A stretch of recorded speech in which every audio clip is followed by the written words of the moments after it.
Good morning, sports fans from all around the globe. I am your host, Jeff Dawson, East Coast Sports Investors, and this is your breakfast bankroll for Monday, May 16th, 2022. I hope everyone survived the weekend. What a crazy weekend it was.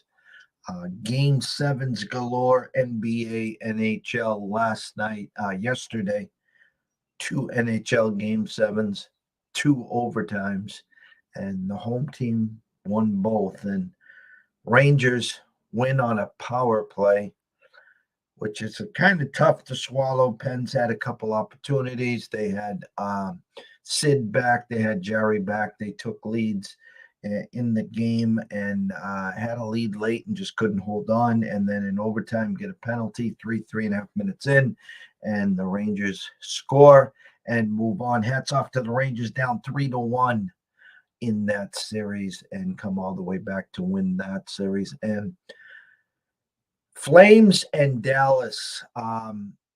If you didn't watch it, go Google Dallas Odinger. A performance second to none. This guy literally stood on his head, over 60 saves. Some of them just asking yourself how. He was the story. Stars get out early in the first minute, 1-0. Flames tie. Stars get a 2-1 lead. Flames come back and tie. And that one goes deep into overtime. And Johnny Hockey sends the Flames to the next round. Hats off there. NBA, Celtics box the wire. I put this on my timeline. If you had Milwaukee plus 2.5 first five, I always talk about the NBA. I talk about the whistles. I talk about the phone calls at halftime at the end of the third.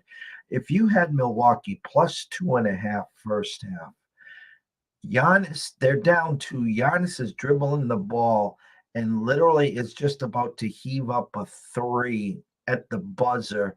Smart steals the ball and Giannis just hacks him for no reason. And then Smart gives the token like he was shooting from three-quarter court. And the refs awarded him 3 free throws, which takes the Celtics from up 2 to up 5. So if you won that, uh, you live a charmed life. You should be donating some of that money to charity because that was the gift of all gift. And then they blow them out in the second half. And Dallas and the Suns, I'm still speechless. Uh, uh, Without sounding like someone, not one, the whole team was on the take or something. I've never seen something like that.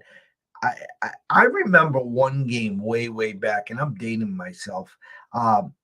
Early 80s, I think the Celtics were up 27 at halftime to Philly, and the Boston Strangler Andrew Toney came out second half, and the team came out second half, and they came back and beat the Celtics. But in a game 7 here, home court, where you're the favorites to win this whole thing, Luca scored 27 in the first half alone, and the Suns scored 27. They were down 30 points at halftime.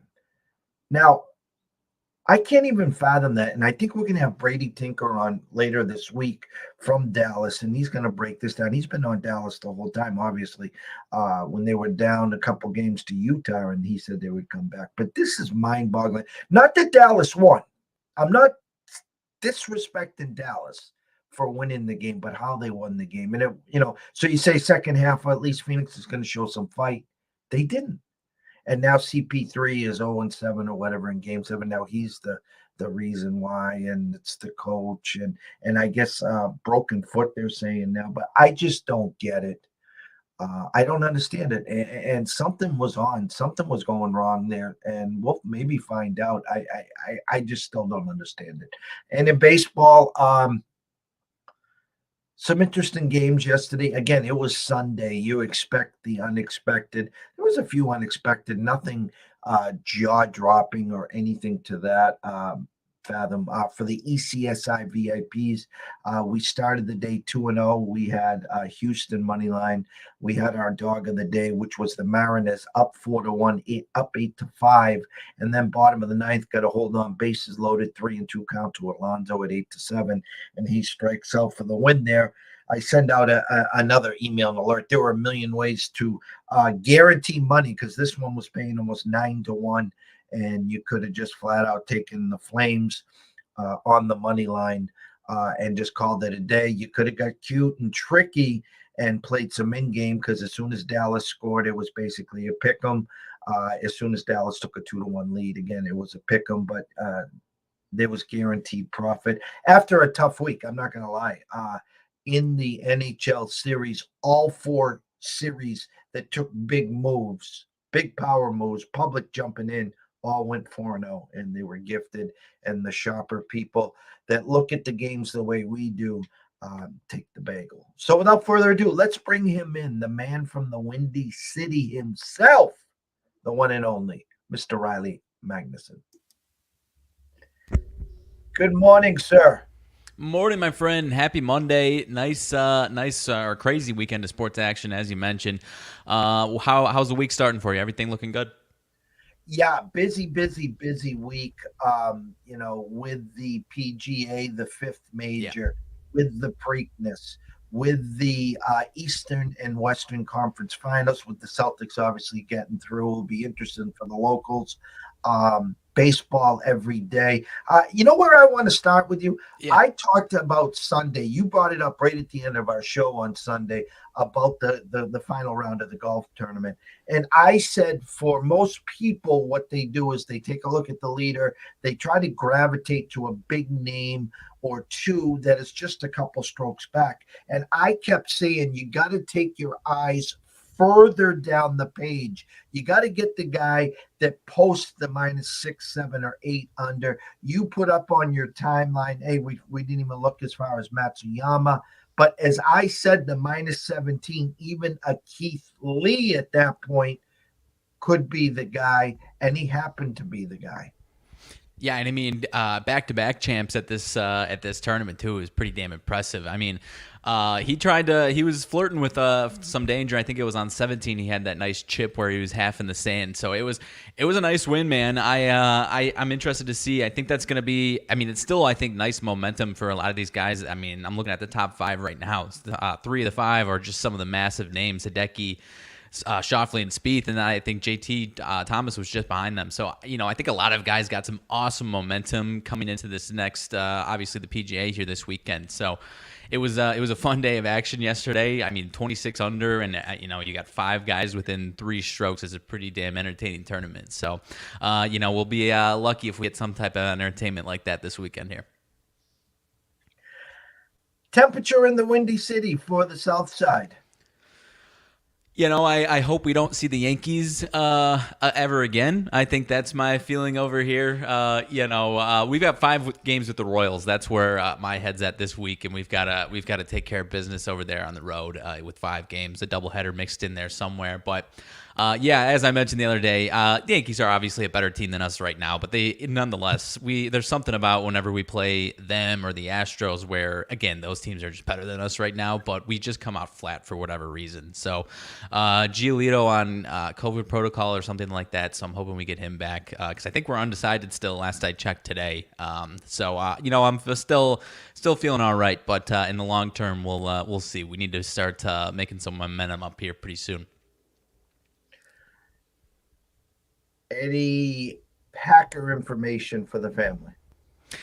Packer information, yes, sir. Yes, sir, there is this morning. Jair Alexander, 4-year, $84 million. I think it was a record bonus or something like that for a defensive back, $30 million bonus, signing bonus. So I'm pretty excited about that. He only played a handful of games this past season, and their defense was pretty damn solid without him. And I'm a big fan. I'm a big believer in him. So I'm still not a firm believer, but an outside believer that this was kind of what they had cooked up. They said publicly that they gave or offered Devontae that money. But in my opinion, I think that was more smoke and mirrors because they didn't want to burn Twitter down or burn social media down, and they knew they wanted to get Jair Alexander paid because the guy's a top 5 corner when he's healthy, man. I'm excited to basically add him back to the defense because he was in the first few weeks of the season. I think only played like 8 snaps in the playoffs, so I'm really excited to get him back onto that defense 100%.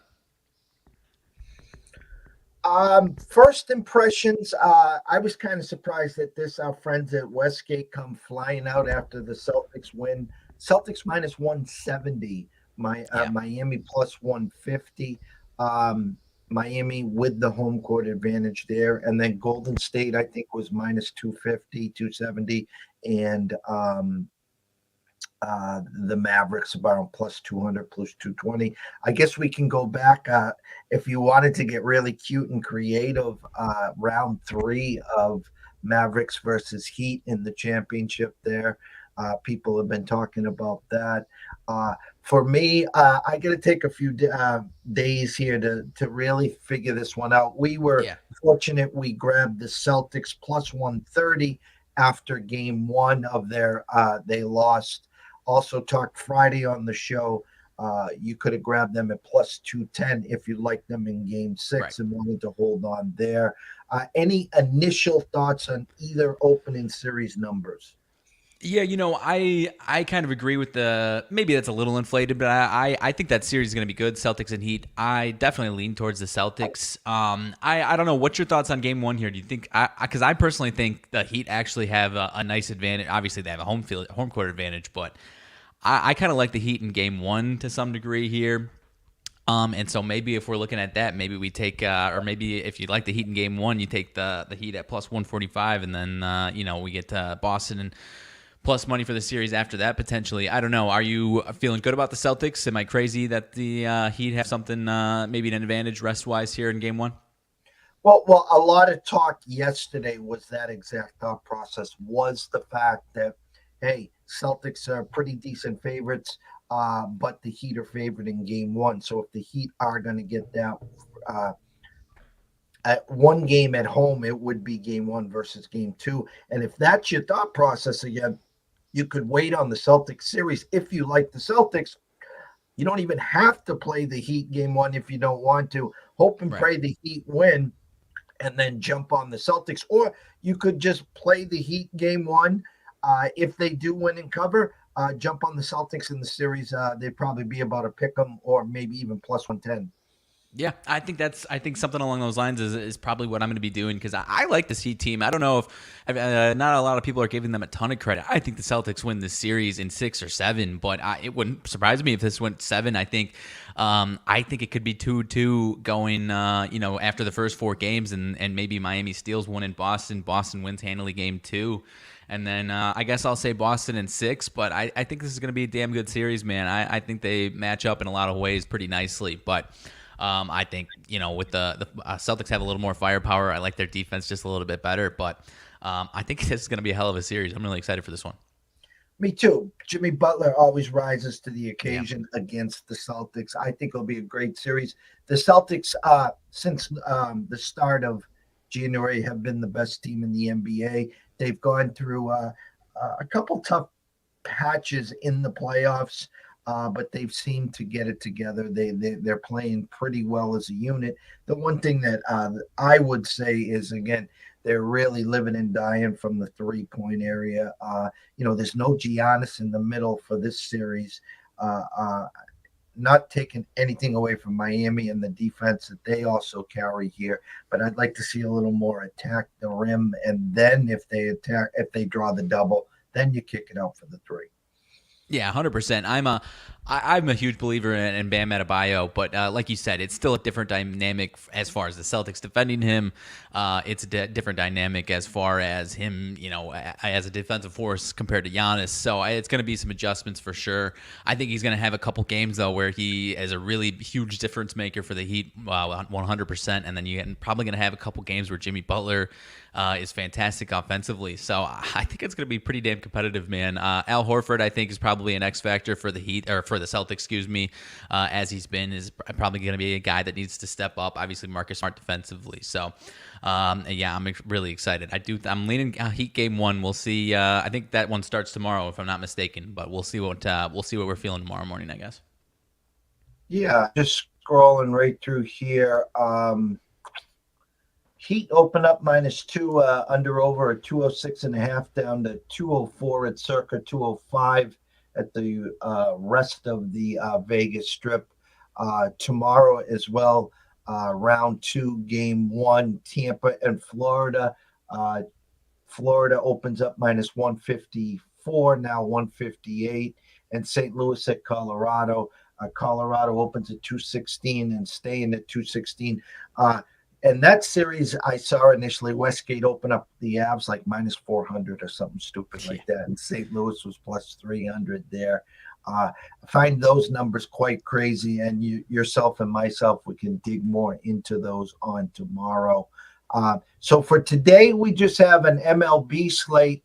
1, 2, 3, 4, 5, 6, 7, 8, 9, 10, 11, 12, 13 games in all. 2 games starting at 6:40. Washington at Miami. Sanchez versus Alcantara.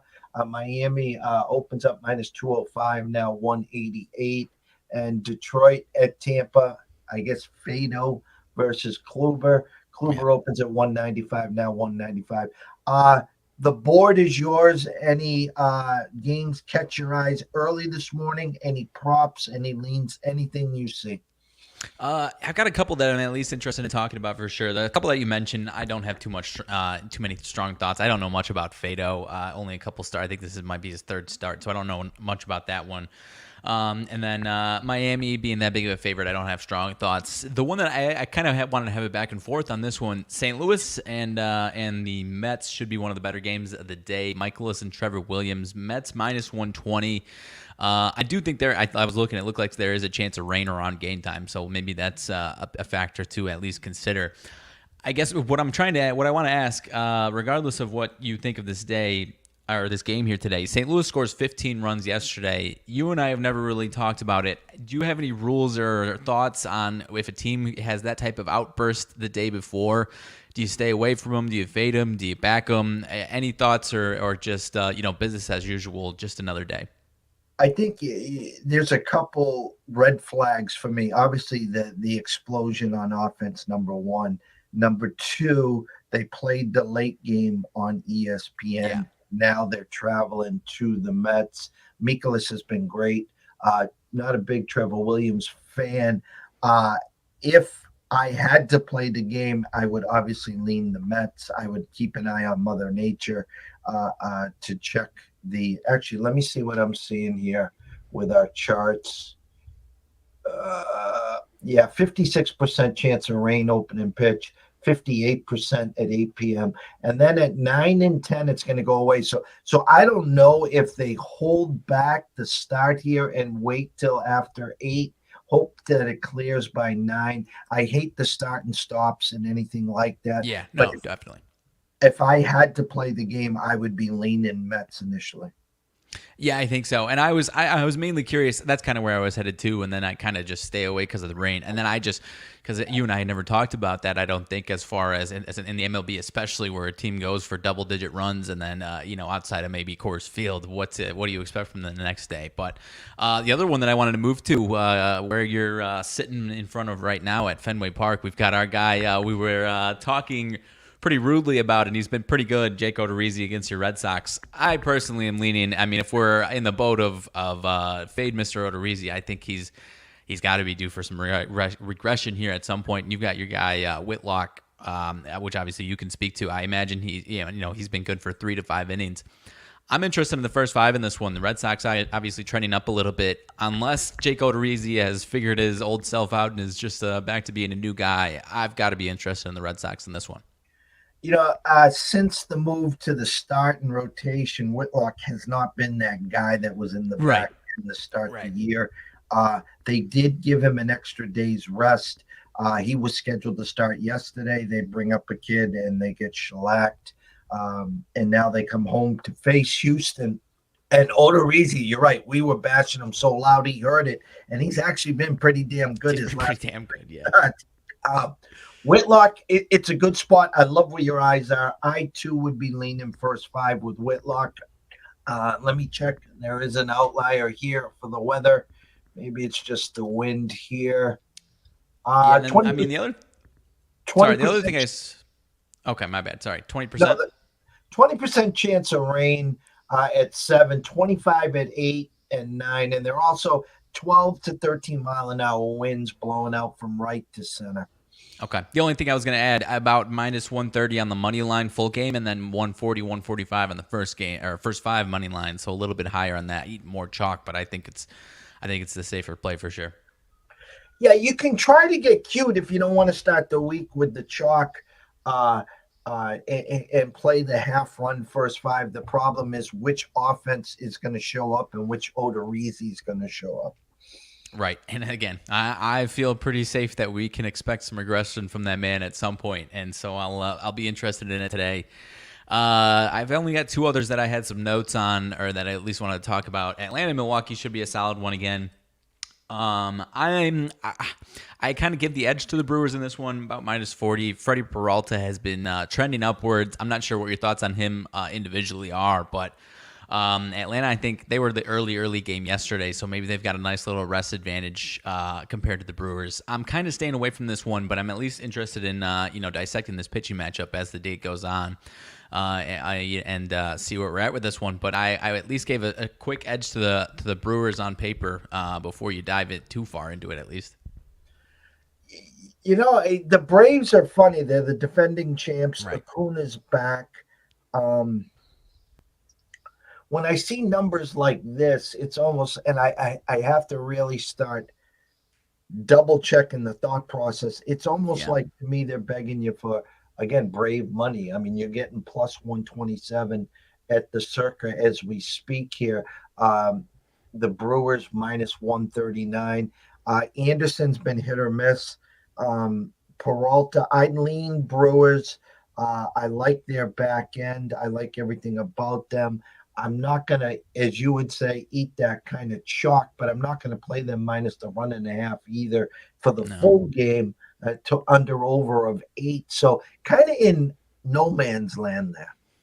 Yeah, that's kind of I think I also kind of, as you were alluding to, I don't really know what the public perception on the Braves is, because they're the defending champs, and when you see the defending champs at plus money, a lot of people are probably interested, but they're 16 and 18. They're a losing baseball team right now, so I'm gonna stay away from them. I was watching yesterday's game. I mean, they had a stranglehold on the game yesterday and then blew it in the late innings and then lost it in extras. So they've got some problems to fix for sure. The last one, I at least was trying to get your thoughts on it. There's still a factor that's keeping me away from it. Pittsburgh and the Cubs here on the north side of the Windy City. Cubs minus 160. The Pittsburgh Pirates actually have a better record than the Chicago Cubs right now, and the Cubs are getting minus 160 on this one. The biggest thing that I was saying as far as keeping me away, Wade Miley, start number 2 in the year. Bad first start, but I don't really know what to expect from him at all in this one. But the Pirates, Dylan Peters for them, he's got some solid numbers against the Cubs, actually. Pirates are a little stronger against lefties. Cubs are a little weaker against lefties. So I at least was slightly interested in whether it's plus 1.5, which actually is about minus 150. So I'm less interested in that. Maybe plus a half on the first 5 for the Pirates. But I think the biggest thing keeping me away is not really knowing what's going to happen with Wade Miley, and even with the Pirates having a better record, it's still a tough pill to swallow to put some money down on them sometimes here and there. How bad are the Reds this year? They throw a combined no-hitter and lose 1-0. That's all I need to say. I mean, that's like that's like Toronto Maple Leafs luck in Game 7. Right. Pittsburgh. It's a tough play there. I guess Miley has been our kryptonite for a long, long time. Go against him, and he looks like Cy Young. Bet on him, and he can't get out of the third. The Cubs. The funny part of it is the under-over at 8.5. Neither offense has done much of late. No. I think that's a beer, popcorn, and Cracker Jack game. I totally agree. I have this inkling that the Cubs are gonna lay an egg, but yeah, how do you back a team like the Pirates when they go? I don't care that they won; they didn't have any hits yesterday, so I don't know if they're any team to back. Maybe maybe an underplay out of this one, but. As far as what I wanted to talk about, that was about it for baseball. I know Syndergaard's on the mound for the Angels. That's an interesting line there. My White Sox, last I checked, are still undefeated or undecided. Excuse me, not undefeated. And then you've got Archer versus Zach Lowe, Minnesota, Oakland. I don't know much about him. And then obviously Bumgarner at the Dodgers, but the Dodgers are laying minus 235. Anything else you wanted to mention on those? As of right now, I woke up early this morning, the old rise and grind, and hoping to take a look at our sheets, and I get that. Yeah. Oh, wasn't there. No, I don't think so. So threw on another cup of coffee. Some games as we progress, some more weather, we'll get a better eye on. Maybe some of these potential rain storms and showers move, and you get a better clearer there. Looking at the breakdowns, I mean, the Washington-Miami game, which we quickly talked about, strong lean Miami first 5 minus the hook, but Sanchez has been better of late. Sam Fran with Wood against Zenzatella, again, first 5 minus the hook. Sam Fran just got shellacked. Now, they played the late game, and they traveled, so you sometimes want to fade that. I think the Dodgers desperately will wake up here. Yeah, I mean, think about it. Gonsolin versus Bumgarner. The Dodgers, tough weekend, and they're favored by 213. I think you might. Vegas is telling you you're going to get that bad Bumgarner. So keep an eye on Dodgers first 5 minus the hook.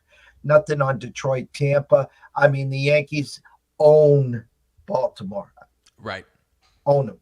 So I'm not going to lay the lumber with Severino minus 180. Actually, you know what? Let me retract that statement. Am I correct to say that Baltimore actually has a winning record against the Yankees this year? This year, let's see.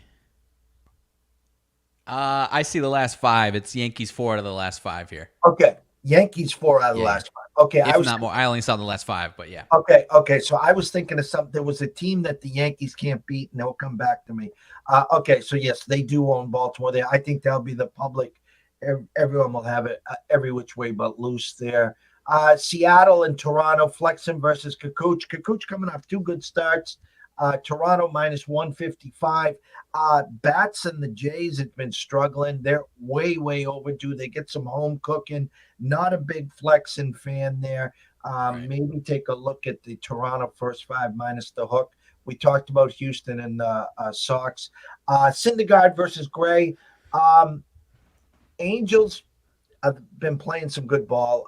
Texas at home steals the last game. Offensively challenged over the weekend against the Red Sox, which was surprising until yesterday. I think there will be a strong public lean on the Angels as well there. Yeah, it already looks like that. I'm seeing about 75% of bets and money on the Angels, and that one was Syndergaard. I mean, we've talked about it before. If he's pitching well, I mean, the public's going to be all over him. And Gray's been as hit or miss. I don't know if hit or miss is even a correct term for it, but sometimes you can expect some solid starts from him, but he's obviously it's playing with fire with him a little bit sometimes. But I mean, you mentioned it, the Red Sox obviously going to Texas and have some solid success, so maybe now they come out of that series and have a nice bounce back against the Angels here today. I don't know. I'm at least interested in monitoring that one throughout the day. Going to be interesting for sure. Again, the NBA and NHL will come back tomorrow with 2 hockey games and was it one? Did I say 1 basketball game? Yes. Celtics Heat at 8:30. Hockey, Tampa, Florida at 7, and at 9:30, St. Louis, Colorado. Later today, myself and Scott will have the closing bell. On Tuesday, 1 o'clock, Dubs Anderson. If you haven't heard this guy, he is an absolute beast. He's on Sports Grid. He is on a lot of shows. His accent is worth the price of admission, and we'll be breaking down some PGA there. Wednesday, I'm doing this off the top of my head. Wednesday, we will have B2B Rob from Beating the Book. We're going to break down some more PGA. We have our weekly Andrew McGinnis at 1 o'clock as we cross the border there. Thursday, it seems like we will have Brady Tinker from DFW Sports Beat. Does a lot of work with the Cowboys, with the Mavericks, big time Dallas present, and he'll be talking Dallas, and more Dallas, and of course Jordan Spieth, personal friend with Jordan, as we get ready for the PGA there. Friday, we will have Sean Alvarez talking the Preakness. No strike rich, but we have a full field there.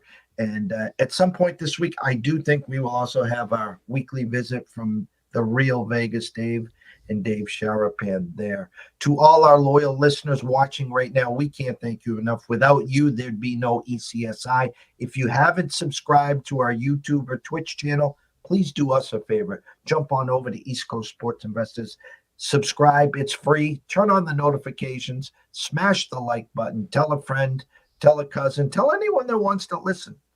That's it's like tipping the dealer here. How's that?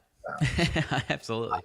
Tomorrow morning, keep an eye on us. We'll be ready. We'll be rolling. It looks like myself and Riley will be here for the breakfast bankroll as we warm it up for Dubs Anderson in the afternoon. So always, always, always remember this. If you are wagering, please do it responsibly. If you do have a problem, pick up the phone.